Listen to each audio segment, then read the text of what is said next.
Historia natural de la enfermedad. La historia natural de la enfermedad es el curso de la enfermedad desde el inicio hasta su resolución.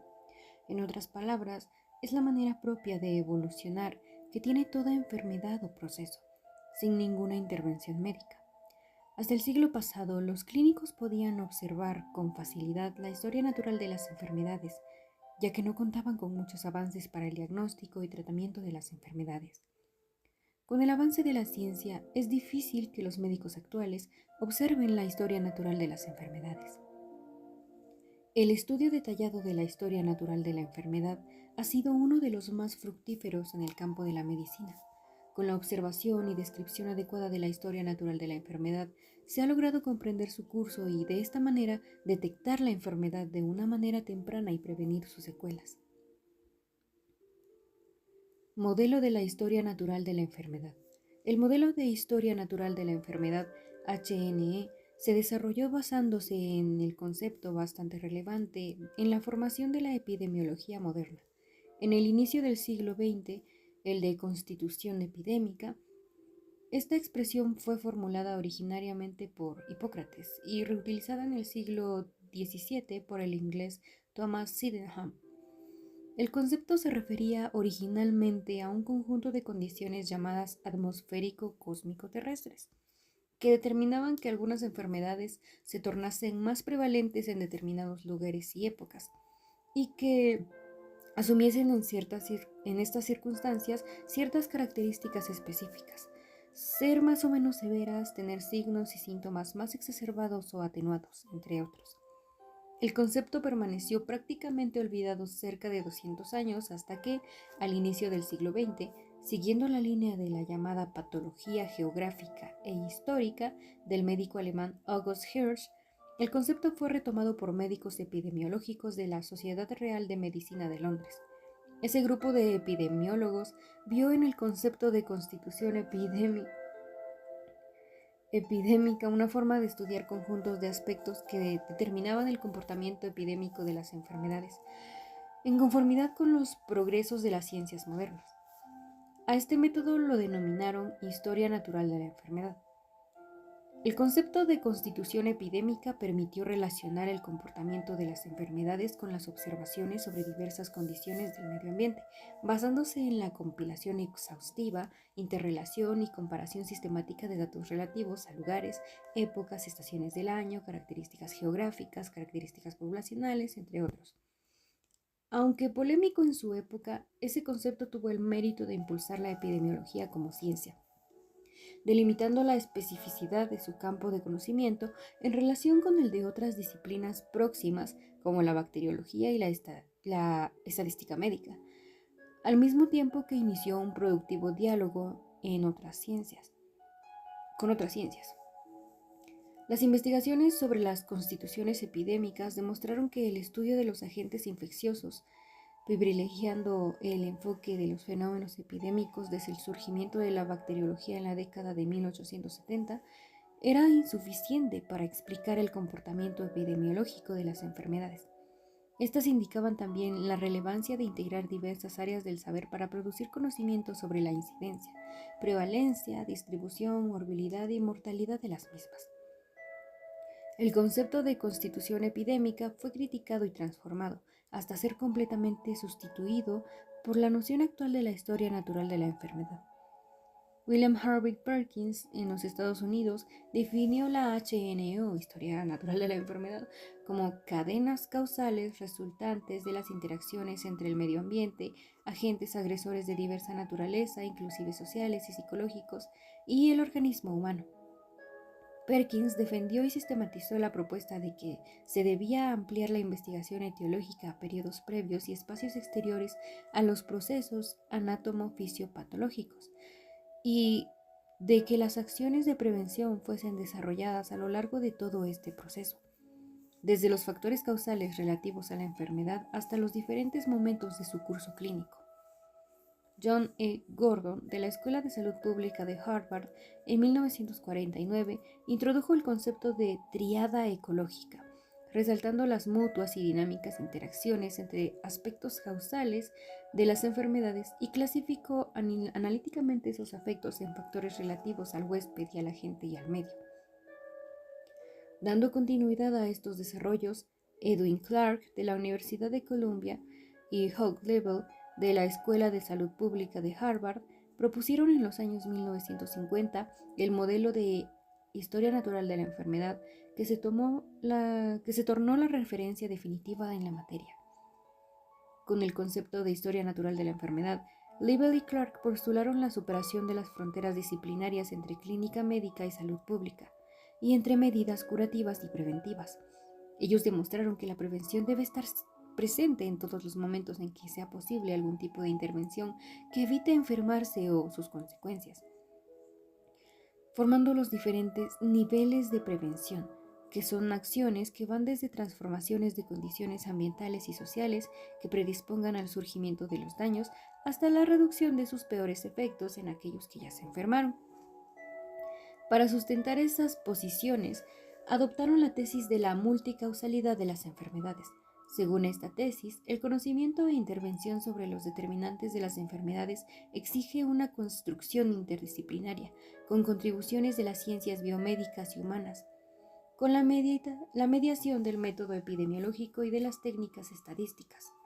El modelo Historia Natural de la Enfermedad, Niveles de Prevención, permite distinguir analíticamente dos periodos comprendidos en la génesis y desarrollo de las enfermedades, el prepatogénico y el patogénico. Como se observa en la figura 1, estos periodos tienen componentes específicos que influyen en la manera en que una enfermedad se desarrollará. En estos periodos se implementan los niveles de prevención.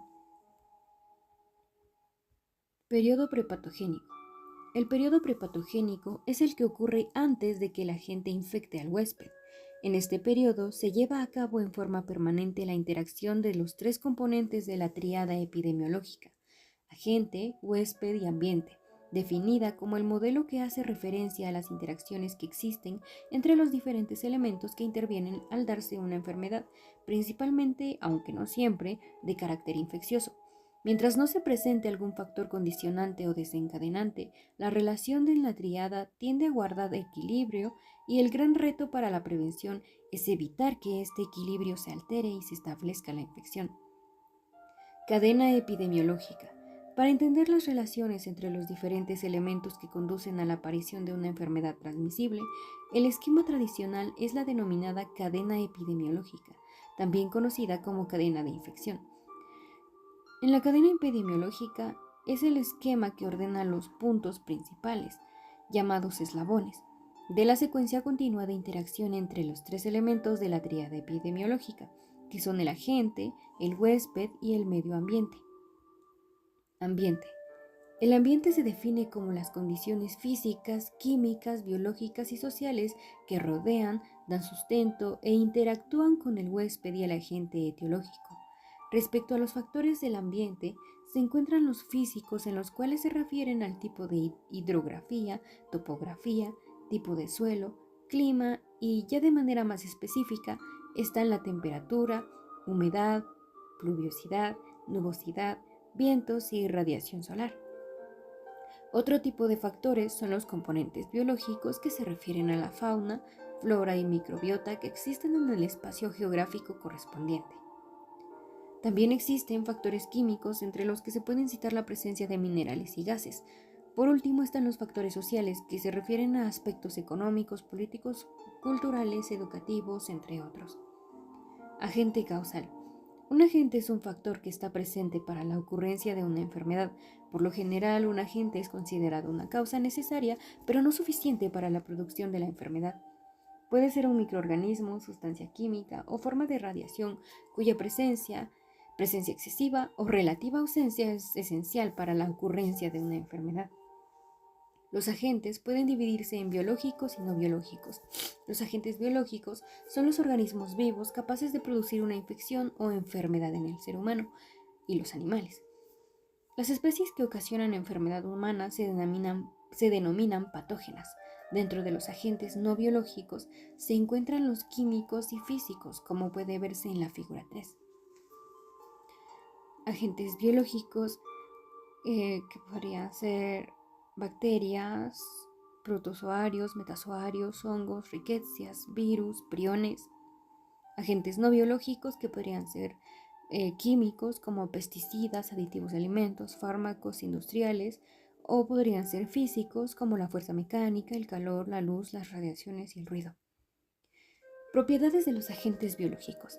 Las propiedades de los agentes biológicos son las que se refieren a su perpetuación como especie, las que rigen el tipo de contacto con el huésped humano y las que determinan la producción de enfermedad a partir de ese contacto. También tienen importancia epidemiológica ciertas características útiles para la clasificación e identificación de los agentes específicos. Las propiedades intrínsecas de los microorganismos son la composición química y la morfología, tamaño, forma y estructura. Una característica de los agentes microbianos relacionada con el huésped es la habilidad de inducir inmunidad específica, que también se denomina antigenicidad o inmunogenicidad. Los agentes pueden diferir en cuanto a la cantidad de antígeno producido durante la infección. El sitio de multiplicación del agente y el grado de diseminación en el huésped son también factores importantes. Aquí podrían compararse el virus de la influenza, que se multiplica solamente en las células epiteliales que recubren el árbol tráqueo-bronquial, con los virus del sarampión y de la fiebre amarilla, que se diseminan a través del torrente sanguíneo, multiplicándose en numerosos sitios del cuerpo.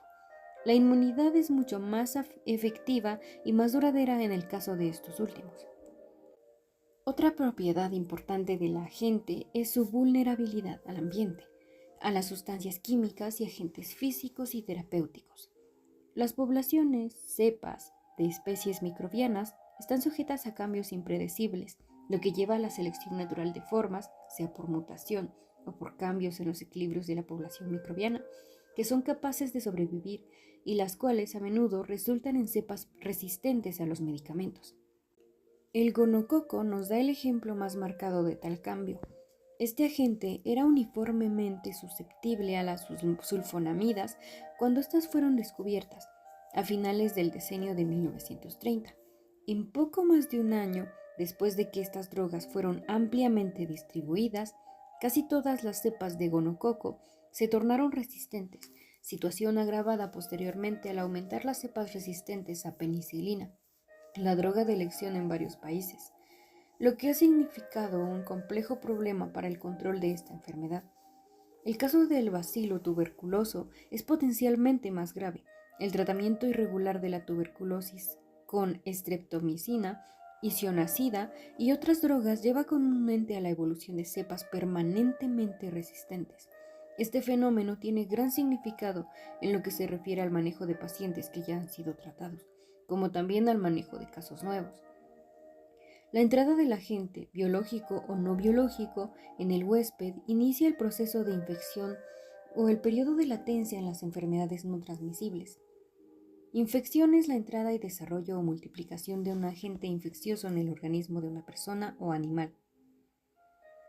La sola presencia de agentes infecciosos vivos en las superficies del cuerpo o en prendas de vestir, juguetes u otros objetos animados o sustancias como agua, leche o alimentos no constituye infección, sino contaminación de tales superficies. El desarrollo sobre el cuerpo de agentes patógenos, por ejemplo piojos, se llama infestación. Otra propiedad de los agentes causales es la infectividad, que se define como la capacidad del agente infeccioso de poder alojarse y multiplicarse dentro de un huésped.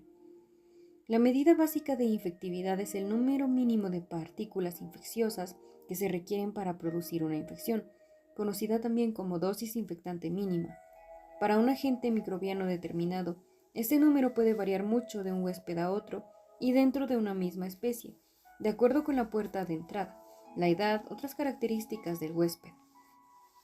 Las comparaciones exactas y directas de infectividad en general pueden hacerse solo en animales, bajo condiciones de laboratorio. El sarampión y la varicela son ejemplos de máxima infectividad. Las paperas y la rubiola, la infectividad intermedia y la lepra de infectividad relativamente baja, la infección por el virus de la inmunodeficiencia humana y el virus de la hepatitis B ofrecen otro ejemplo de grados diferentes de infectividad.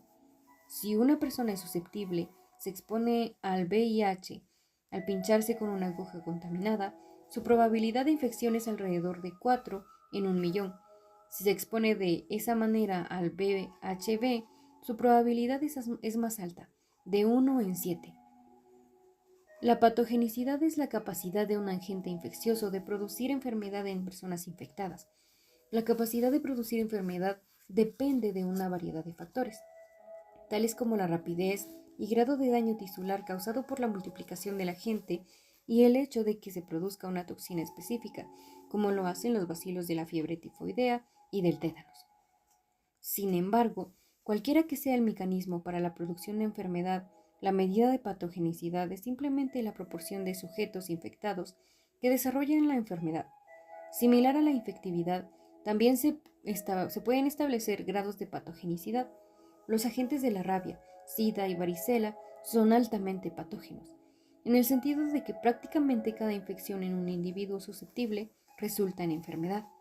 Los rinovirus, catarro común, ocupan también un lugar alto en la escala, ya que cerca del 80% de las infecciones producen enfermedad. Las paperas y la rubiola caen en un lugar intermedio, con 40 a 60% de las infecciones, dando manifestaciones clínicas características. En el nivel inferior de patogenicidad se encuentra el poliovirus, con una baja proporción de enfermos a partir de los infectados. Más del 90% de los infectados con el poliovirus son asintomáticos. La capacidad de los agentes para infectar y producir enfermedades en los seres humanos depende también de la susceptibilidad del huésped. No todas las personas igualmente expuestas a un agente infeccioso son infectadas. De las que son infectadas, algunas no presentan síntomas ni signos clínicos en el curso de la infección inaparente o subclínica, en tanto que otras sí los presentan, infección aparente o clínica, pudiendo ser también de duración y grado variables.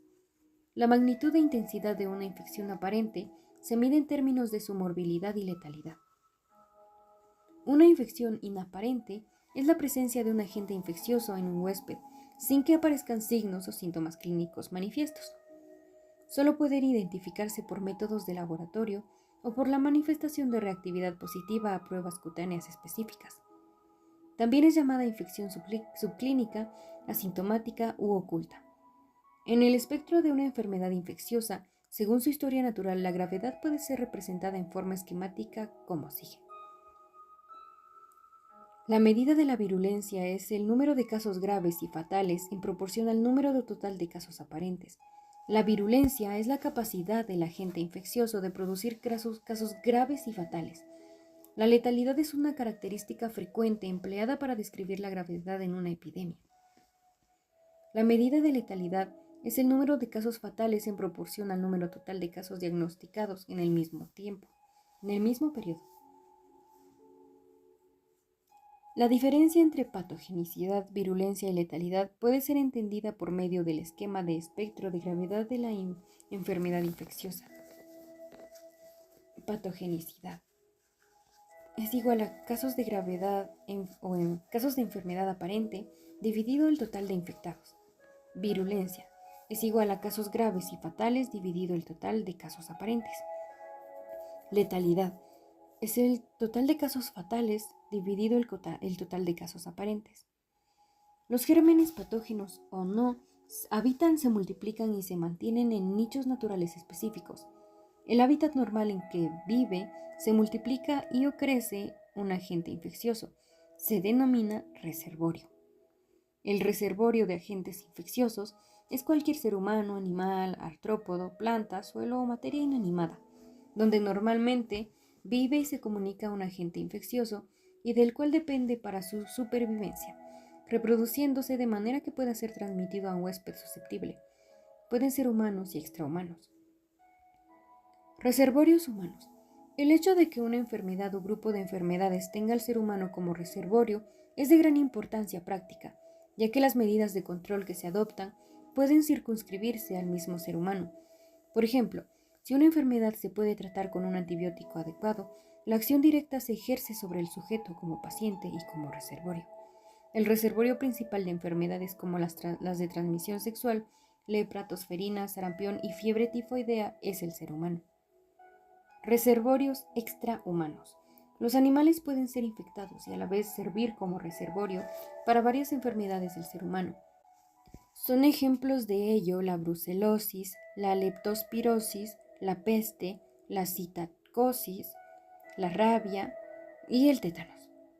También es importante identificar los reservorios animales y, siempre que sea posible, adoptar medidas de protección en las especies, particularmente los animales domésticos susceptibles. Medidas como la vacunación antirrábica canina o la antiencefalítica equina. Indirectamente protegen también al ser humano. La zoonosis es una infección o enfermedad infecciosa transmisible que en condiciones naturales ocurre entre los animales vertebrados y el hombre. Hay algunos microorganismos capaces de adoptar formas esporuladas o simplemente de resistir las condiciones adversas del ambiente. El bacilo de Koch, tuberculosis humana, es capaz de resistir meses en el polvo de una habitación. Por ejemplo, la fuente de infección es la persona, animal, objeto o sustancia desde donde el agente infeccioso pasa a un huésped. La fuente de infección debe distinguirse claramente de la fuente de contaminación, como, por ejemplo, la causada por un cocinero infectado al preparar una ensalada o la que produce el derrame de una fosa séptica en un abastecimiento de agua. El ser humano actúa como fuente de infección a partir de casos clínicos agudos y a partir de portadores. En la tuberculosis, cuando se diagnostica al enfermo, este ya ha infectado un promedio de 5 personas. De ahí la importancia de la pesquisa en los pacientes sintomáticos respiratorios. Las personas infectadas y que no presentan síntomas constituyen un gran riesgo para transmitir y mantener la enfermedad en la población, pues albergan el agente infeccioso y mantienen sus contactos corrientes en su comunidad. A estos individuos se les denomina portadores, y la condición se le llama estado de portador. Un portador es un individuo o animal infectado que alberga un agente infeccioso específico de una enfermedad, sin presentar síntomas o signos clínicos de esta, y constituye fuente potencial de infección para el ser humano. El estado de portador puede ocurrir en un individuo de diversas maneras: portador asintomático o sano durante el curso de una infección subclínica, portador en incubación durante el periodo de incubación y portador convaleciente en la fase de convalecencia y de posconvalecencia de las infecciones que se manifiestan clínicamente. En todos los casos, el estado de portador puede ser breve, portador transitorio o temporal, o prolongado, portador crónico. Modo de transmisión del agente. El modo de transmisión es la forma en que el agente infeccioso se transmite del reservorio al huésped. Los principales mecanismos son los siguientes. 1. Transmisión directa. Es la transferencia directa del agente infeccioso a una puerta de entrada para que se pueda llevar a cabo la infección. Se denomina también transmisión de persona a persona. Esto puede ocurrir rociado de gotillas por aspersión, gotas de flujo, en las conjuntivas o en las membranas mucosas de la nariz o boca al estornudar, toser, escupir, hablar o cantar, y por contacto directo como al tocar, besar, al tener relaciones sexuales. Transmisión indirecta. Mediante vehículos de transmisión o fómites, a través de objetos o materiales contaminados tales como juguetes, pañuelos, instrumentos quirúrgicos, agua, alimentos, leche, productos biológicos, incluyendo suero y plasma, el agente puede o no haberse multiplicado en el desarrollo o desarrollado en el vehículo antes de ser transmitido. B. Por medio de un vector que se define como insecto o cualquier portador vivo que transporta un agente infeccioso desde un individuo o sus desechos hasta un individuo susceptible, su comida o su ambiente inmediato. El agente puede o no desarrollarse, propagarse o multiplicarse dentro del vector. Los vectores pueden ser vectores mecánicos, que constituyen el simple traslado mecánico del agente infeccioso por medio de un insecto terrestre o volador, ya sea por contaminación de sus patas o trompa o por el pase a través de su tracto gastrointestinal sin multiplicación o desarrollo clínico cíclico del microorganismo, y vectores biológicos, en los cuales el agente necesariamente debe propagarse, multiplicarse, desarrollarse cíclicamente o ambos. En el artrópodo, vector antes que pueda transmitir la forma infectante del ser humano. A través del aire es la diseminación de aerosoles microbianos transportados hacia una puerta de entrada apropiada, generalmente el tracto respiratorio. Los aerosoles microbianos son suspensiones aéreas de partículas constituidas, total o parcialmente, por microorganismos. Las partículas con diámetro de 1 a 5 micras llegan fácilmente a los alvéolos del pulmón y allí permanecen. También pueden permanecer suspendidas en el aire durante largos periodos de tiempo. Algunas mantienen su infectividad o virulencia y otras la pierden. Las partículas de mayor tamaño se precipitan, lo que puede dar origen a una transmisión directa. Las principales partículas son núcleos goticulares. Son los pequeños residuos de la evaporación de gotillas de flujo emitidas por un huésped infectado. Estos núcleos goticulares también pueden formarse por aparatosos atomizadores diversos en laboratorios microbiológicos, en mataderos, industrias, salas de autopsias, entre otros, y generalmente se mantienen suspendidas en el aire durante un tiempo prolongado. Polvo. Pequeñas partículas de dimensiones variables que pueden proceder del suelo, generalmente inorgánicas, o esporas de hongos separadas del suelo seco por viento o agitación mecánica, vestidos, ropas de cama o pisos contaminados. Puerta de salida del agente causal. El camino por el cual un agente infeccioso sale de su huésped es en general denominado como puerta de salida. Las principales son respiratorias, genitourinarias, digestivas, por piel y placentarias. Puerta de entrada en el huésped. Las puertas de entrada de un germen en el nuevo huésped son básicamente las mismas empleadas para su salida del huésped previo. Por ejemplo, en las enfermedades respiratorias, la vía aérea es utilizada como puerta de salida y puerta de entrada entre las personas. En otras enfermedades, las puertas de salida y de entrada suelen ser distintas. Por ejemplo, en las intoxicaciones alimentarias por estafilococos, el agente es eliminado a través de una lesión abierta de la piel y entra al nuevo huésped a través de alimentos contaminados con secreción de la lesión. Huésped. Se define al huésped u hospedero como individuo o animal vivo, que en circunstancias naturales permite la subsistencia o el alojamiento de un agente infeccioso. Para que se produzca en el individuo una enfermedad infecciosa específica, deben reunirse una serie de aspectos estructurales y funcionales del propio individuo. Aspectos estructurales y funcionales. Entre los aspectos estructurales y funcionales del huésped se mencionan los siguientes: la piel intacta y las membranas mucosas. Proveen al cuerpo de una cubierta impenetrable a muchos parásitos vivos y agentes químicos. Los reflejos, como la tos y el estornudo, por ejemplo, presentan un esfuerzo para limpiar las vías respiratorias de sustancias dañinas. Las secreciones mucosas, como las lágrimas y la saliva, tienen una acción limpiadora simple y pueden también contener anticuerpos específicos para microbios patógenos. Otros mecanismos de defensa son las secreciones gástricas, acidez gástrica, el peristaltismo y los anticuerpos inespecíficos.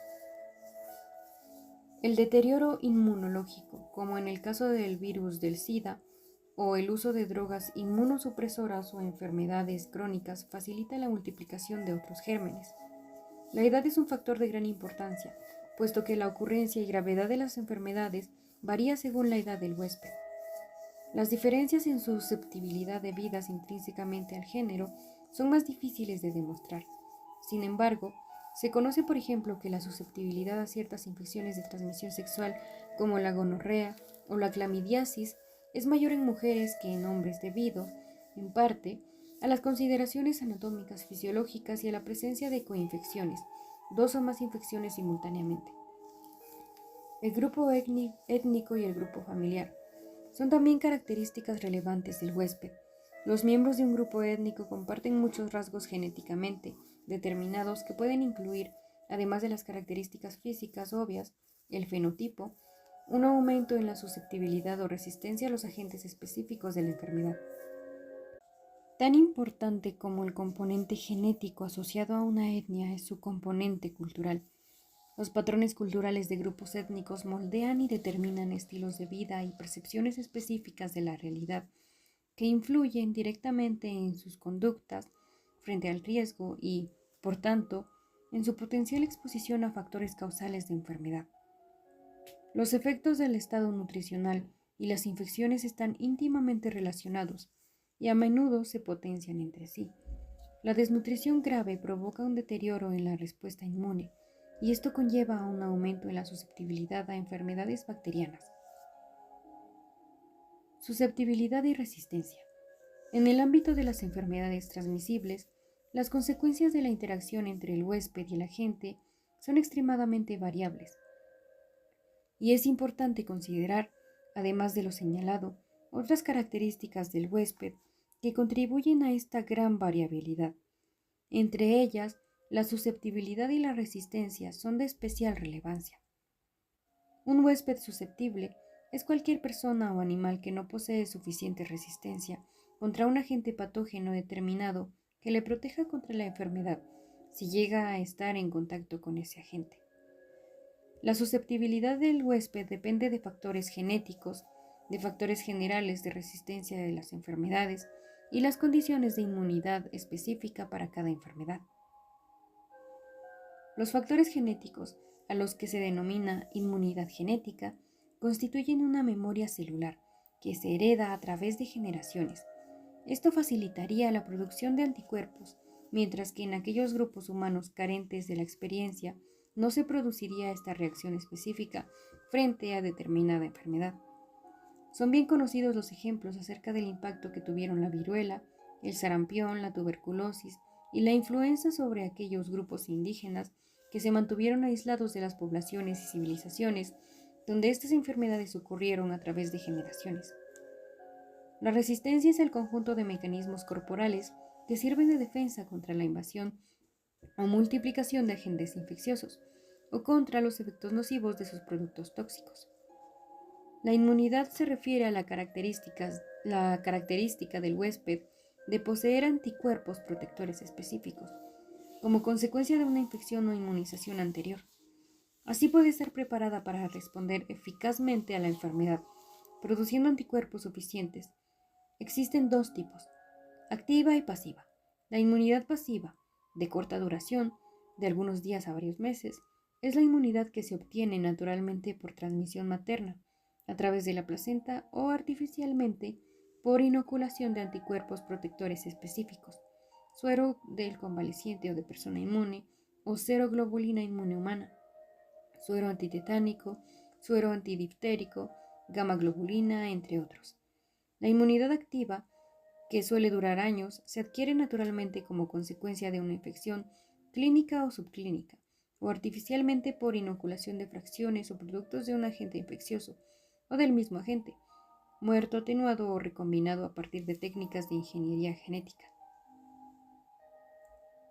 El individuo no se puede desligar del colectivo humano, por lo que es importante considerar el fenómeno de resistencia y susceptibilidad de la comunidad en su conjunto.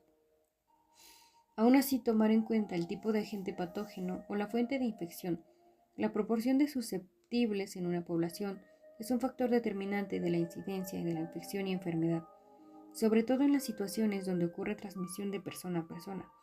Si la proporción de población inmune es alta, el agente tiene menor probabilidad de diseminarse, determinando la inmunidad de masa, que se define como un fenómeno bioestadístico que se observa en la población cuando parte de ella se ha hecho inmune a una enfermedad por contagio previo o porque ha sido vacunada, y se interrumpe la cadena epidemiológica entre sus individuos, provocando una forma directa de protección contra una enfermedad, previniendo que individuos no inmunizados se contagien.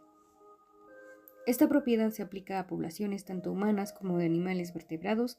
En el caso de animales se denomina inmunidad de rebaño, aunque este término se ha aplicado también para poblaciones humanas.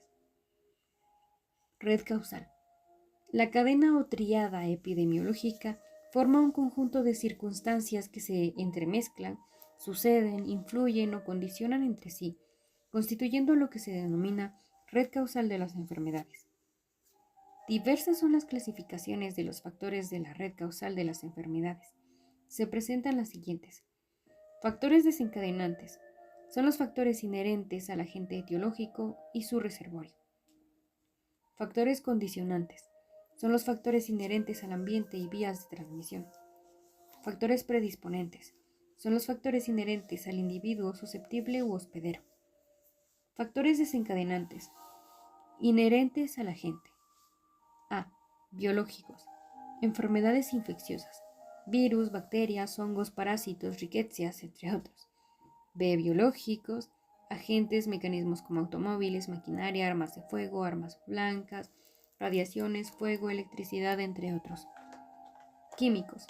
Sustancias, gases y vapores, plomo, mercurio, arsénico, plaguicidas, drogas, medicamentos, falta de proteínas o vitaminas, sustancias endógenas producidas por el mismo individuo. Factores condicionantes, inherentes al ambiente. Físicos, topografía, clima, lluvia, aire, polvo, humedad, contaminantes atmosféricos, contaminantes del suelo, contaminantes del agua, condiciones sanitarias del medio, inundaciones, entre otros. Biológicos. Flora, fauna, vectores, fuentes alimentarias, entre otras. Sociales. Condiciones de nacimiento, calidad de vida, vivienda, pobreza, hacinamiento, falta de educación, condiciones de trabajo, desempleo, recreación, alimentación, poder adquisitivo, asistencia médica, guerras, entre otros. Culturales. Herencia, hábitos, estilo de vida, costumbre, estatus social, prejuicios, creencias, entre otros. Factores predisponentes inherentes al huésped. A. Edad. B. Género. C. Factores genéticos. D. Grupo étnico y familiar. E. Estado inmunitario, clase social. F. Enfermedad preexistente. G. Comportamiento humano, higiene personal. H. Ocupación y recreación. J. Uso de recursos para la salud. K. Manipulación de alimentos. Periodo patogénico. Cuando se rompe el equilibrio entre el agente, el huésped y el medio ambiente a consecuencia del estímulo, el organismo es invadido por el agente, estableciéndose la infección e iniciándose así el periodo patogénico. Lo primero que ocurre es que el agente pasa por una fase de adaptación y multiplicación en los tejidos blancos, ocasionando cambios patológicos a nivel celular que tiempo después alterará tejidos y órganos. A este proceso se le denomina infección subclínica, la cual tiene una duración variable dependiendo de factores inherentes al agente, al huésped o al medio ambiente, y tiene su término al momento en que aparecen los primeros signos de la enfermedad. Al momento en que se establece la infección y el agente empieza a multiplicarse, ocasionando los cambios arriba mencionados, el organismo reacciona con mecanismos de defensa inespecíficos y específicos de inmunidad humoral y celular que, dependiendo de las circunstancias del huésped, el agente y el medio, pueden llegar a recuperar al individuo, convirtiéndolo en un convaleciente. Sin embargo, cabe señalar que en esta condición el huésped convaleciente puede actuar como portador durante un tiempo determinado e inclusive indefinido. El periodo patogénico inicia con sutiles cambios celulares y tisulares. En algunas enfermedades infecciosas, estos cambios se dan de manera rápida, debido a la multiplicación de los microorganismos, a su virulencia y capacidad de producir toxinas, mientras que en las enfermedades crónicas, degenerativas y mentales, este proceso puede durar meses o años, hasta producir signos y síntomas. El periodo patogénico puede subdividirse en dos fases, la fase subclínica y la fase clínica. Fase subclínica. Se caracteriza porque existen lesiones anatómicas o funcionales, pero el paciente aún no percibe síntomas o signos. El periodo de incubación es el intervalo de tiempo que transcurre entre la exposición a un agente infeccioso y la aparición del primer signo o síntoma de la enfermedad, el cual puede ser muy corto, como en el caso de las intoxicaciones alimentarias, o muy largo, como sucede con el VIH en el hombre. En la mayoría de las enfermedades infecciosas existe la posibilidad de transmisión durante el periodo de incubación, principalmente en el periodo inmediato antes de presentar los síntomas y signos que permiten hacer el diagnóstico. Periodo de latencia. Es el intervalo de tiempo que transcurre desde que se produce la infección hasta que la persona se vuelve infecciosa. Como regla general, la mayoría de las enfermedades no son transmisibles durante la fase inicial del periodo de incubación ni después del completo restablecimiento del enfermo. El inicio del periodo de transmisibilidad o infeccioso marca el final del periodo de latencia. El periodo de transmisibilidad o infeccioso es el intervalo de tiempo durante el cual el agente infeccioso puede ser transferido directa o indirectamente de una persona infectada a otra persona, de un animal infectado al ser humano o de un ser humano infectado a un animal, inclusive artrópodos. En las enfermedades transmitidas por vectores como la malaria, el dengue y la fiebre amarilla, el periodo de transmisibilidad es aquel en el que el agente permanece en forma infectante en la sangre u otros tejidos de la persona afectada en cantidad suficiente para infectar al vector. Los artrópodos también presentan un periodo de transmisibilidad, es decir, el tiempo durante el cual el agente infeccioso se encuentra en sus tejidos. En el caso de las enfermedades no transmisibles, la terminología difiere un poco y se considera que el periodo de latencia corresponde al periodo que transcurre entre el desarrollo de la enfermedad subclínica hasta la presentación de los síntomas.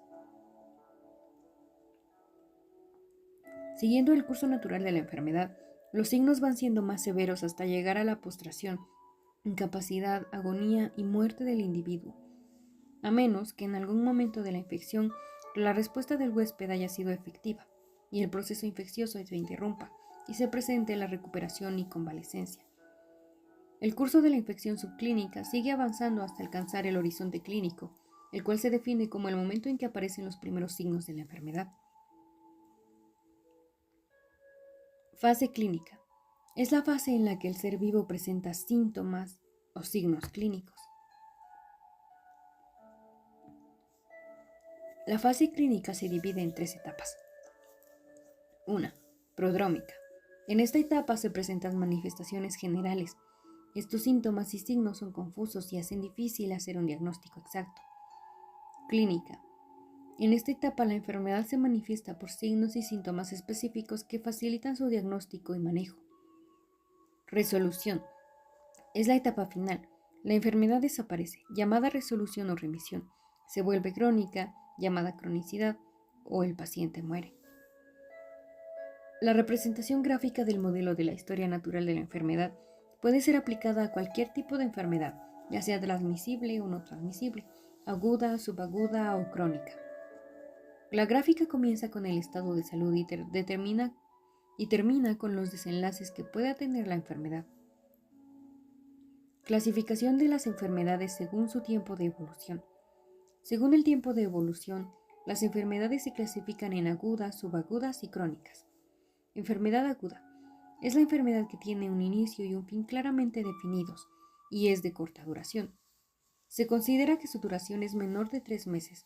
El término agudo no dice nada acerca de la gravedad de la enfermedad. Es un término que define el tiempo de evolución.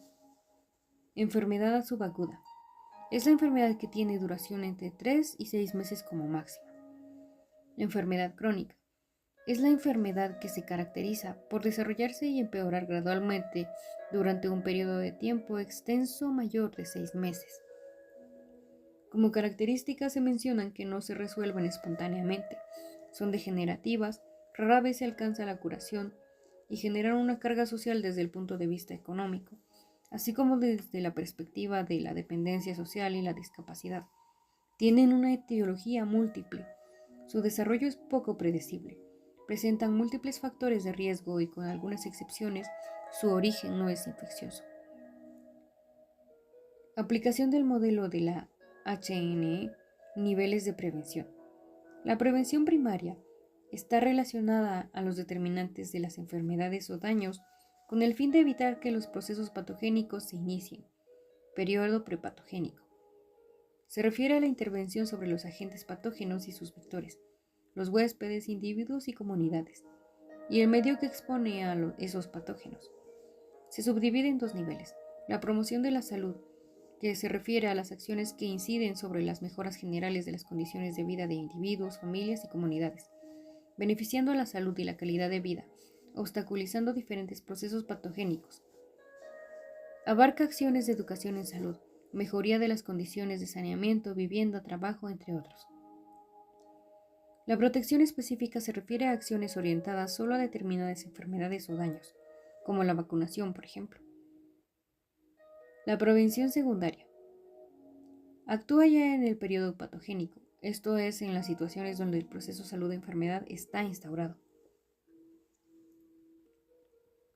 se orienta a propiciar la mejor evolución clínica de los individuos afectados, conduciendo el proceso hacia desenlaces favorables, y también a interrumpir o reducir la diseminación del problema en otras personas. Para alcanzar dichos objetivos, se definen dos niveles de prevención más: el diagnóstico precoz y el tratamiento inmediato, y la limitación de la incapacidad. La prevención terciaria se refiere finalmente al momento en el que el proceso de salud y enfermedad logró la cura con secuelas o la cronificación.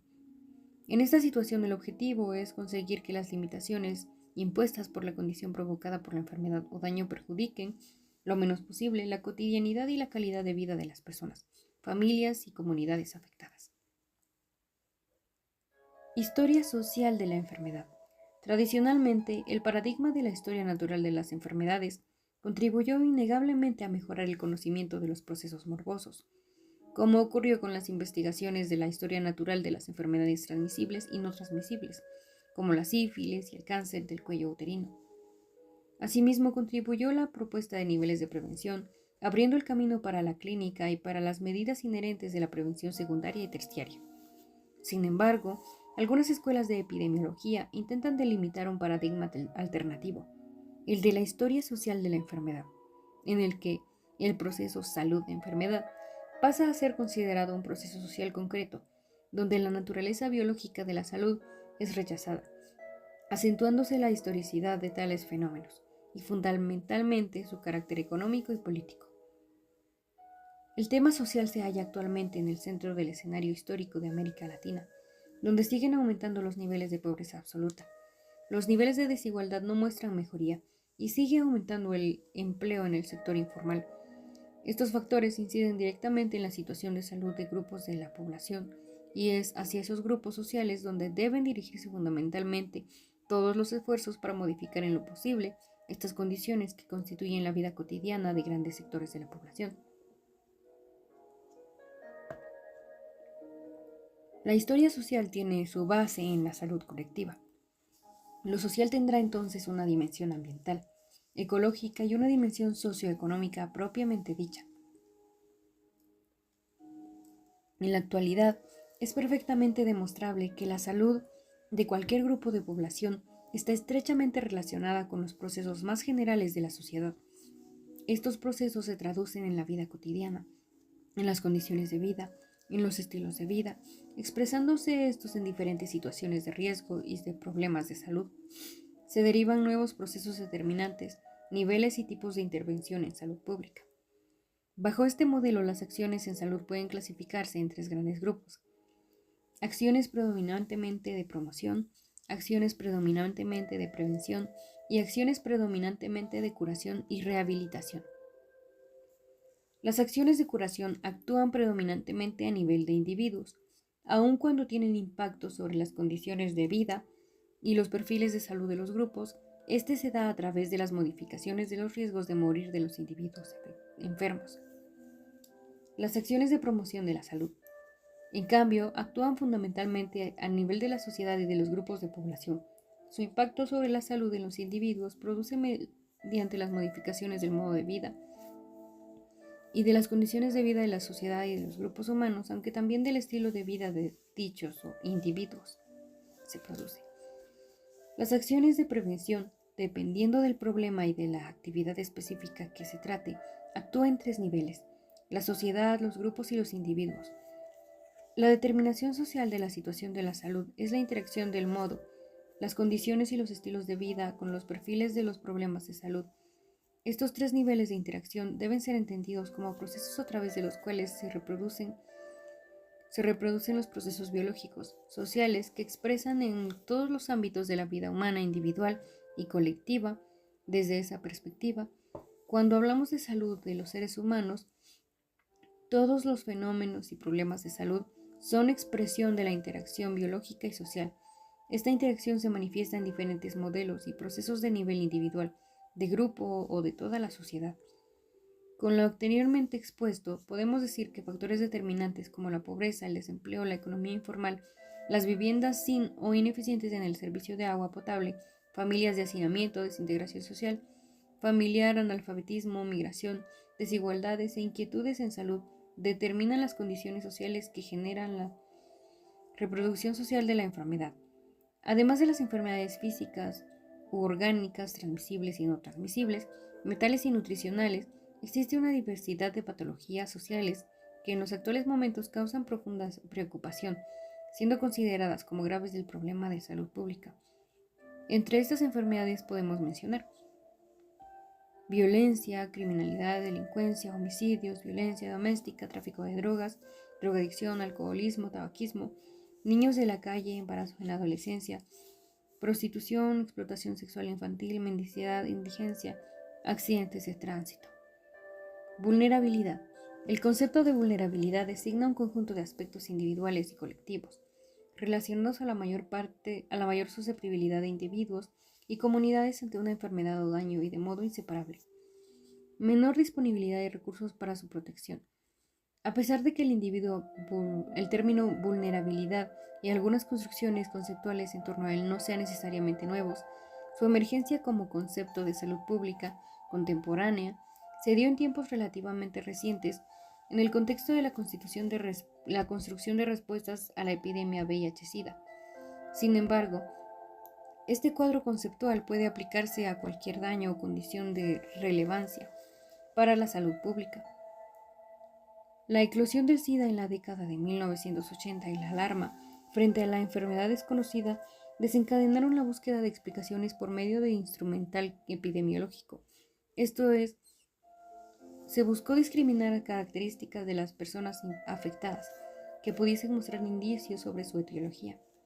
Los estudios epidemiológicos que fueron fundamentales para la elucidación etiológica de la enfermedad pasaron a identificar a los grupos de riesgo, que son los subgrupos poblacionales en los cuales las poblaciones de encontrarse personas con cierta enfermedad son significativamente mayores que en la población general, llamada población general. Como consecuencia, el aislamiento sanitario de tales grupos se volvió frecuentemente la única o principal propuesta de prevención. En el caso de la infección por VIH, los supuestos integrantes de los grupos de riesgo deberían mantenerse o se les impedirá mantener relaciones sexuales, donar sangre, usar drogas inyectables, o los medios de comunicación y la opinión pública se encargaron de entender esta cuarentena de tiempo indeterminado a otros aspectos de la vida social, apartamiento del trabajo, la escuela, la familia, los servicios de salud, entre otros. Posteriormente, las estrategias de prevención pasaron a enfatizar el concepto de comportamiento de riesgo, definido como las prácticas que exponen a las personas a ciertas enfermedades. Esta construcción desplazó la noción de riesgo desde la idea de pertenencia a un grupo poblacional hasta la identificación de dichas prácticas. En el terreno de la investigación se avanzó hacia una interacción más positiva entre investigación clínica y epidemiológica y los campos de las ciencias humanas. Las principales ventajas de esta referencia conceptual fue la posibilidad de universalización de las estrategias, el estímulo al compromiso activo de todas las personas con la prevención y el aumento de las iniciativas para mitigar el estigma asociado de los grupos de mayor incidencia como compartida negativa. Se observó la tendencia a responsabilizar exclusivamente a los individuos por el cambio de sus comportamientos, cayéndose fácilmente en actitudes culpabilizadoras. Se atribuye al individuo infectado la responsabilidad de lo contrario, por supuestamente no haber adherido a un comportamiento seguro. Por haber fallado en la prevención, sin embargo, surgen comportamientos enfatizados que parte significativa de las medidas de prevención no dependen solamente de información, sino voluntad personal y que tienen y que están condicionadas por otras circunstancias de carácter social e interpersonal. Cuestiones como esas llevaron a investigadores profesionales, activistas de diversas partes del mundo, a buscar comprender las bases sociales e implicancias éticas y políticas detrás de los comportamientos de riesgo, dando origen a las discusiones acerca de vulnerabilidad. El concepto de vulnerabilidad se alinea en diversos aspectos con la promoción de la salud, en la medida en que ambos buscan comprender y transformar desde una perspectiva sociopolítica los procesos y determinantes descritos en el modelo de HNE-INP. El enfoque de la vulnerabilidad promueve también un significativo reacomodamiento de los momentos analíticos de ese modelo.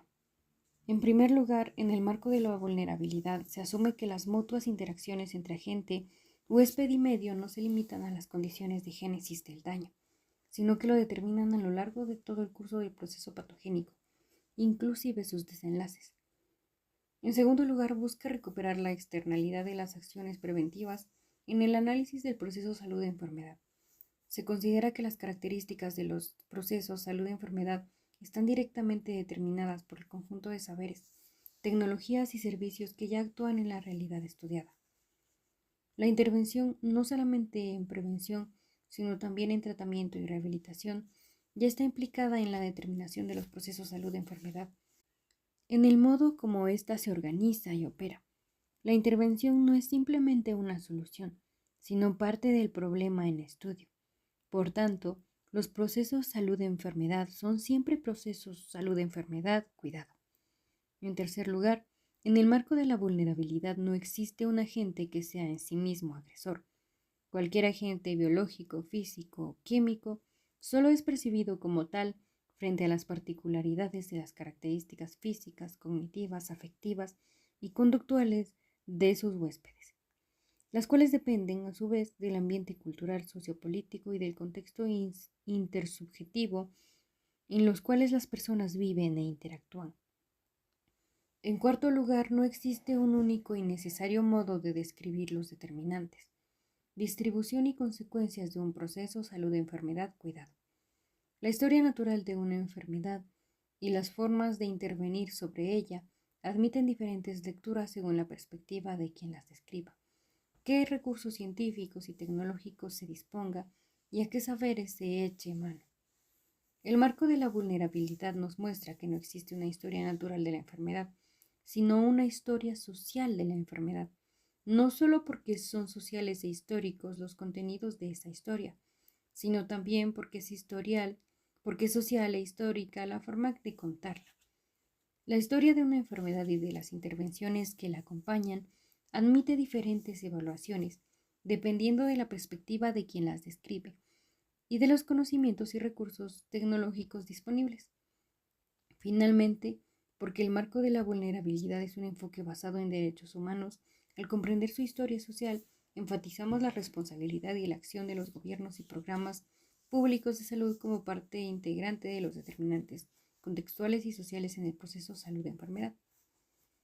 En la perspectiva de la vulnerabilidad existen tres dimensiones: las individuales, las sociales y las programáticas, políticas, servicios, acciones de salud, que serán identificadas e interrelacionadas por los sujetos que de alguna forma están implicados en él y buscan comprender lo que ese proceso significa.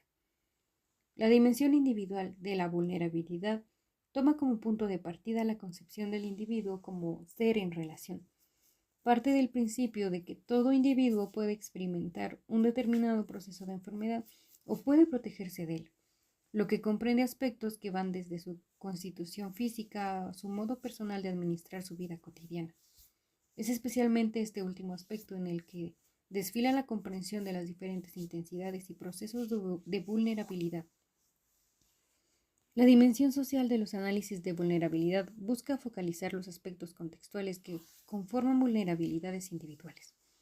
En esta dimensión existen varios aspectos a considerar, tales como las relaciones económicas, de género, raciales, relaciones entre generaciones, creencias y prácticas religiosas, pobreza, exclusión social o los modos de inclusión que mantienen la desigualdad. Por último, la dimensión programática de los análisis de vulnerabilidad toma en consideración el papel de los servicios de salud en los diversos contextos sociales y daños a la salud. Es necesario saber cómo las políticas e instituciones, especialmente las de salud, educación, bienestar, justicia y cultura, actúan como elementos que reducen, reproducen o aumentan las condiciones de vulnerabilidad de los individuos en sus contextos. 4 componentes del análisis del proceso salud-enfermedad sobre su base de los derechos humanos contribuyen particularmente al examen crítico de la vulnerabilidad programática. Estos son: 1. Disponibilidad. de los servicios, que debe existir en cantidad suficiente para responder a los determinantes sociales de la salud. 2. La accesibilidad de los servicios, que deben estar físicamente accesibles, no deben discriminar y deben garantizar información completa y basada en evidencias. 3. La calidad de los servicios, que además de ser accesibles, deben contar con profesionales calificados y remunerados de modo justo, con insumos y equipos de calidad, así como con adecuadas condiciones sanitarias y de seguridad, garantizando el acceso a la salud de poblaciones socialmente más vulnerables. 4. Aceptabilidad de los servicios y la ética en los cuidados médicos. Se deben respetar los valores y la tradición cultural de las personas.